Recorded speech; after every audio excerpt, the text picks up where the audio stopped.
Hi, I've had lots of people ask me to make a video about Ruby Franke. First, I'm going to look at who Ruby Franke is and why she has the reputation she does of an abusive mother. So if you already know about Ruby Franke's previous mummy blogger YouTube channel and you don't need a recap, have a look at the screen now and I'll put where to hop to so that you can go on to the next part. Then I'm going to look at the 911 call made by a neighbour of Jodi Hildebrandt. That's Ruby Franke's business partner. This call was made to the police after one of Ruby Franke's children climbed out of a window of her business partner Jodi's house and escaped to a neighbour's house. And after that, I'm going to start to have a look at what relatives of Ruby Franke and Jodi Hildebrandt have to say about their experiences of growing up in their families.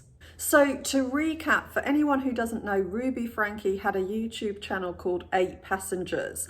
And on that YouTube channel, she filmed her whole family. She has 6 children and a husband, Kevin. Secretly, she and Kevin separated last year, but they decided to keep that a secret, maybe because it would have affected how much of an influence she might have had on the people who watched her. She was giving advice about parenting. I don't even know where to start with this woman because, you know, just the fact that she didn't admit to being separated is already just so ridiculous. We haven't even started talking about child abuse yet. And I can just imagine how many single parents out there would have benefited from seeing somebody else say, hey, I'm a single parent now. They would have found that inspiring. But instead, no, she had to look perfect. She had to look like she had a perfect marriage, even when she blatantly didn't.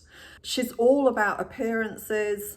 And my kids are literally starving. I hesitate to say this because it's going to sound like I'm like a mean barbarian, but I told the kids, I said, I'm not even going to let you eat breakfast until you get your chores done. If you cut one more thing in my house, I'm going to take the scissors, look at me, and I'm going to cut its head off.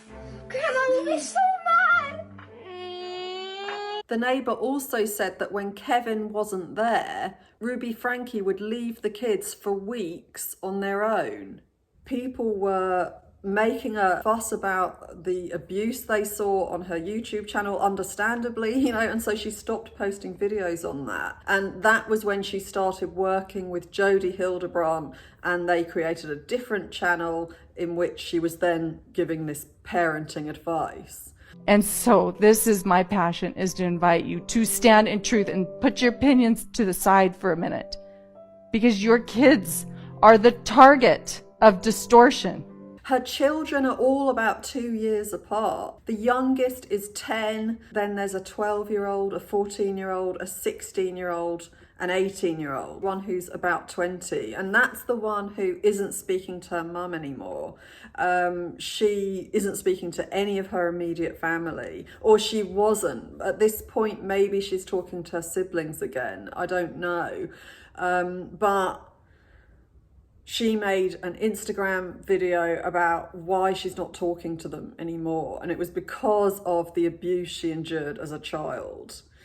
Ruby Franke would give very harsh punishments to her children. She made one kid who was a teenager at the time lie down on a beanbag instead of having a bedroom. As a prank, he told his younger brother that they were all going to go to Disney World the next day. So he'd said, pack a suitcase and we're going to have this amazing trip. And then actually it turned out it was all a lie and they weren't really going to do that. And it doesn't surprise me that he did this, because it was probably the only little bit of power he managed to get in his life, given who his parents are and the way they were treated. And Kevin is his dad. Kevin has, you know, enabled his mum. You never see on any of these videos him standing up for his children. So he is apparently now trying to get custody of the children, and I really hope he fails to. I think he should be awaiting a trial as well. I think he should be in legal trouble too at the moment. Anyway, for that prank, this teenage boy had his bedroom taken away and he had to sleep on a beanbag in the living room for 7 months, apparently. He says 8 months, so I don't know. This happened after this same kid had been sent off to a crazy camp in the desert where naughty children are sent. And the unpleasant experience of, you know, hardship of being in the desert and just, I don't know what they have to do out there, if they have to find their own food and scavenge, or, you know, if they don't even have a tent, I don't know. But it's supposed to make naughty children into nice, good children. So he was packed off to the desert and he didn't have any contact with his parents. He wasn't allowed to. And her 6-year-old forgot her lunchbox when she went to school, and the teacher called Ruby Franke and said, could you bring in a lunch? And she told everyone in a very unashamed way that she wasn't going to be bringing in a lunch because her daughter needed to learn a lesson, and she hoped no one would give her a lunch and that she went hungry so that she properly learnt her lesson. And the lesson she was supposed to learn was that she needed to make her own packed lunch despite being a 6-year-old, that she was responsible for that, and that she shouldn't lie and pretend she had when she hadn't. But I think you can see why she would have lied, given how severe the punishments are for the slightest thing you do wrong in that household. You know, this kid is now 10 years old and she is in the custody of social services, as is her brother. That's because she was found malnourished in Jodi Hildebrandt's house. This was the 911 call from the neighbour. 911, the address of your emergency. Okay, and the phone number you're calling from. Tell me exactly what's happened. I just had a 12-year-old boy show up here at my front door asking for help. And he's said he just came from a neighbor's house, and we know there's been problems at this neighbor's house. He's emaciated, he's got tape around his legs, he's hungry, and he's thirsty. Okay. Is your door locked? No, I'm sitting outside with him on the front patio. Okay, cool. And he asked us to call the police. What's So his he's name? very afraid. How did you get out of the house? Orange. He went out. He says you just left through the porch at the neighbor's house. Her name is Jodi Hildebrandt, and she lives 2 doors up the street. Out here in Cayenne, the houses are far apart. Yeah, out here in Cayenne, the houses are far apart, so he walked just under a block to get to our house. He rang my doorbell and asked me to call the police. Does he seem to be under the influence of drugs or alcohol? I don't think so, but he's very thirsty, and Need an ambulance? I don't think he needs an ambulance. I'll let the cops decide that, but his ankles are taped up, and he won't tell us why. Okay. But he has duct taped around each ankle. Yeah, there's sores around them. I think there's a good chance he's been... Oh, and he has them around his ankles. I mean, his wrists as well. Okay, this boy has been... He needs... This kid has obviously been... I think he's been detained. He's obviously covered in wounds. Okay. Let's get the paramedics headed over that way, okay? Oh, that's a good idea, too. Let's see. Has he told you where his mom or dad are? I really got these moves. Yeah, I'm sure that doesn't matter, son. Do you know where your mom and dad are? Is your mom around here? Have you seen her lately? No, He doesn't know where she is right now. Can you ask him if any other children were in the home he came from? Okay.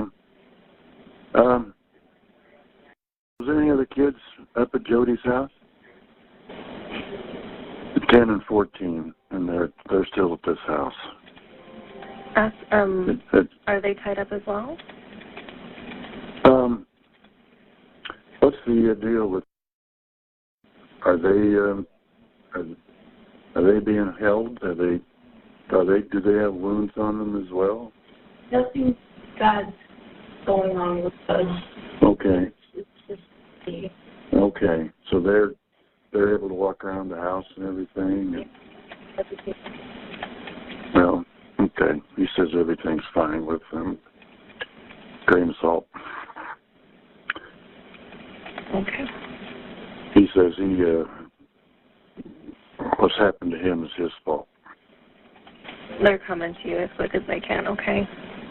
Okay, You're yeah. doing really well. Yeah, I just want to make sure. He's fine. I've got him sitting here. My wife, he got him water and giving him something to eat because he's hungry, and I think the young man, he's hearing his stocking feet. So he escaped. Well, I'm glad that he was able to make it to They're on their way. so he could be safe.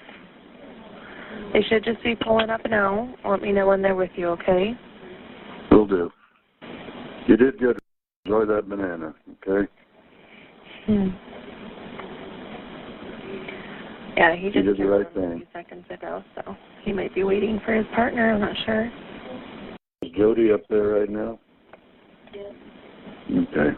Jodi Hildebrandt is up there right now. Okay.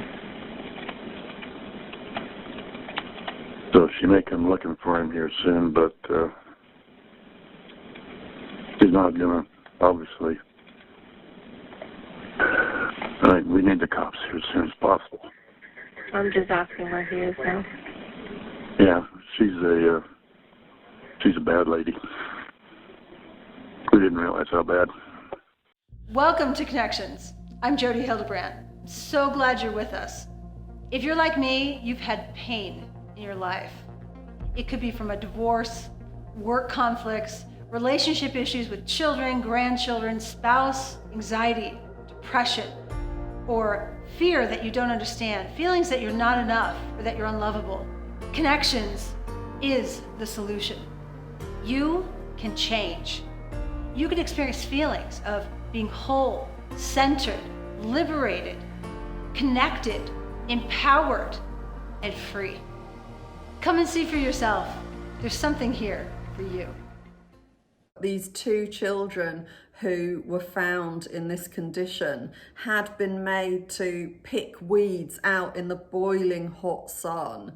Apparently it was in the hundreds in Fahrenheit, and they were outside for hours and hours. The neighbours said they never heard them having fun. They didn't see them outside playing or anything like that. The angry comments coming into the Connections Classroom social media pages now are just the beginning, according to former client Trey Warner. He joined a support group at the recommendation of a friend trying to improve his marriage. But after a while, he says he grew more suspicious of what Jodi Hildebrandt was teaching. It started to feel more and more evil.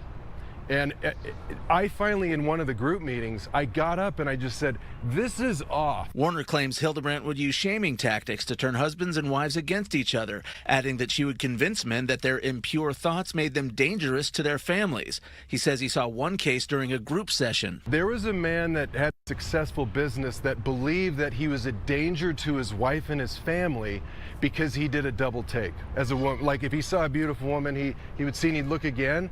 This guy got his own apartment and separated from his family because he was a danger. In some cases, Warner claims husbands were separated from their families for so long, they were considering suicide. Thankfully, Ruby Franke and Jodi Hildebrandt were both arrested. They've been held without bail. They're in jail. And I think the sooner the better that the two of them are behind bars and we can all just breathe a sigh of relief. What I think is interesting is that by the time this kid was sent off to the desert, Ruby Franke was already seeking the advice of Jodi Hildebrandt. It's been a really interesting experience watching everyone focus on Ruby, and I understand why, but this is Jodi. These are Jodi's words. These are Jodi's ideas. These are over decades old. So, I mean, I just hope that Jodi is not sidelined in this, because she is so connected to what is happening. And yes, Ruby needs to be held accountable because she made those choices. She's just as guilty. But Jodi's been doing this for much longer. That was Jessie, Jodi Hildebrandt's niece. Does what she just said mean that all of the abuse was Jodi Hildebrandt's idea? Jodi Hildebrandt had been working as a therapist for Ruby Franke's family for 3 years before they partnered in business. So it's unclear at the moment how much of the abuse of the children happened under her influence. And neighbors had also expressed concern for some time about the children. One quoted as saying they feared the kids would come out of the home in body bags at some point. One of Ruby Franke's cousins was interviewed on YouTube by the Law and Crime channel. She didn't want to be recognised, so her voice was distorted and she was blurred out. She did say that the last time she saw Ruby Franke, she was very young, and that was about 15 years ago. So it seems that, you know, I'm estimating that she can't be more than 30. She says she isn't a distant relative, so it seems that she might be first cousins with her. And I mean, there would have been a lot of cousins because these are Mormon families. I think there are tons of brothers and sisters. But she said that the details she'd heard were very familiar. So according to her, her grandparents were abusive. My mother handcuffed my sisters when they were young, and a lack of food wasn't uncommon. All I can say is that my mother did duct tape my siblings. Do you feel that Ruby and your mother learned this from their parents, or? Yeah. Ruby Franke's grandmother was abusive towards one of her parents. And so the abuse continued down the generations. So abuse becomes normalized within a family because at least one of the parents has experienced it. I don't know about Kevin's side of the family. It seems like he may not have been the instigator of the abuse, but he was enabling it, which is just as bad in my opinion. But it does suggest that perhaps he wasn't, you know, that abuse to that degree may not have been in his family. When abuse is normalized, it means that shame builds up in the people who have experienced it. So they can then feel a need to have power over others so that they can let go of some of that shame. They can feel like finally they matter because somebody is scared of them. Somebody therefore is going to respect them out of fear.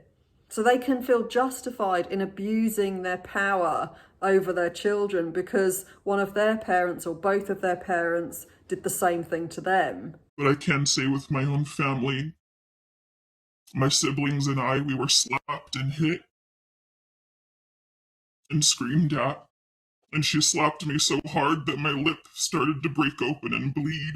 This is something that is multi-generational.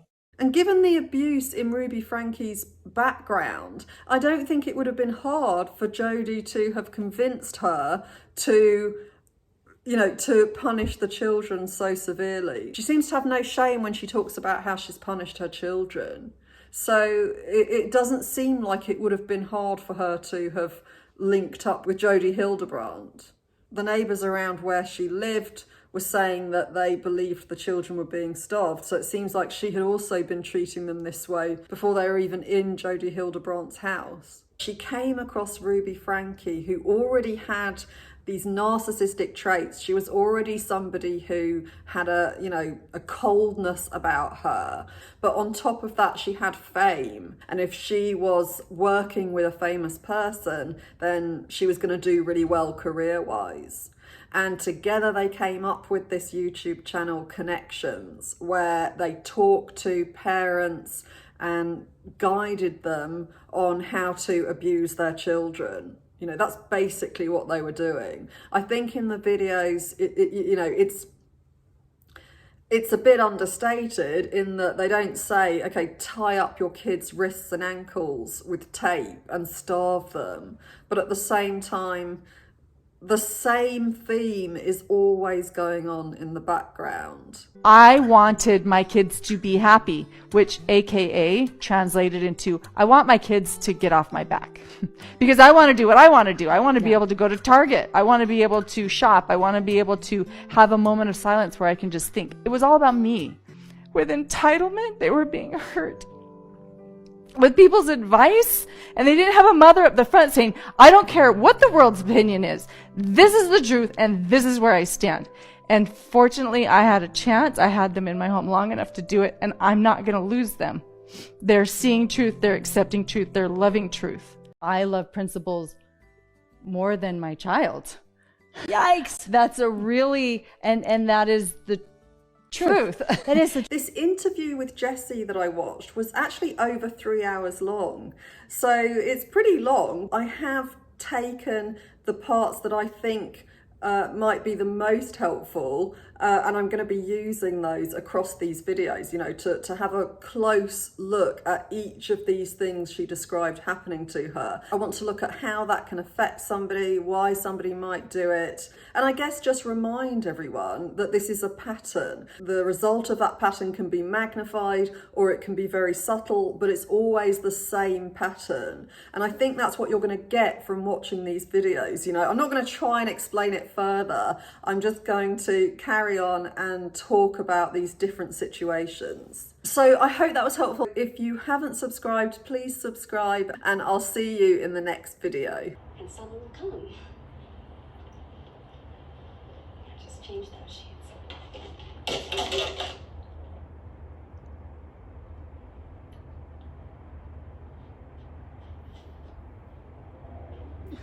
Hello.